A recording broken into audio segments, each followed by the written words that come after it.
Well, in the 200 block of North Broadway in downtown Billings, there's a new gallery that feels a bit like stepping into the backcountry. Not necessarily because of the walls, but because of the moments frozen on them. Bison in a snowstorm, an owl taking flight, a bear turning just long enough for a single frame. These are the places photographer Seth Kroft has spent years waiting to share. So yeah, this is years of my life on the wall.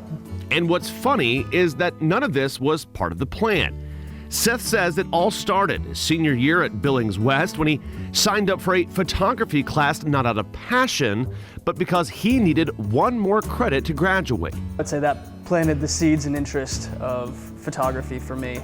And after that, I got a job working at Best Buy here in town. I started selling cameras, and that's where that interest grew, and I bought my first Canon DSLR.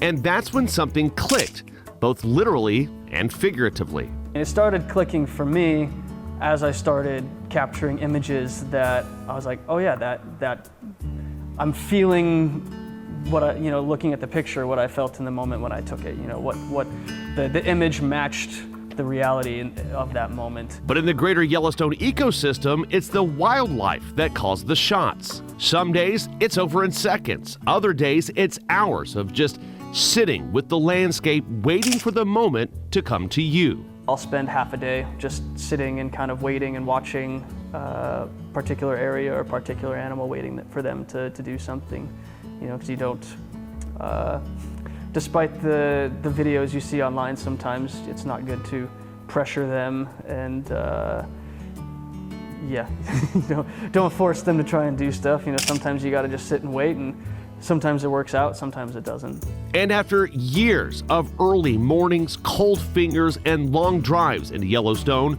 Seth felt something else calling, a chance to turn passion into a way to support his wife and kids. There comes a point where I'm like, no, I wanna make a living doing this. I wanna build a career, and I wanna be successful, provide for wife and kids and all that. And so I was looking at, okay, well, what are the steps to doing that? And Billings didn't have a photo gallery. So Seth took the leap, opened the doors, and hoped the community would feel what he felt. And they have.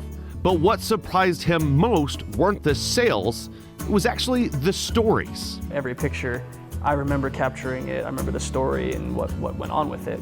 But one of the real fun things is when people come in and they tell me their connections and stories with a particular location or image from family adventure stories or something, and we kind of bond over that then, and that image, and yeah, that's pretty special. Strangers walk in and walk out, swapping stories like old friends. And just so you know, everything here is customizable. Big, small, metal, canvas, framed. But Seth says the goal is simple, to help people find the image that takes them back to a place that they love. A lot of people, they'll change their artwork on their walls every 10, 20 years. And so it's a big commitment. And yeah, so when people come in, whether they're spending $50 or thousands, I really appreciate it, and it's always an encouragement to me that people see that value.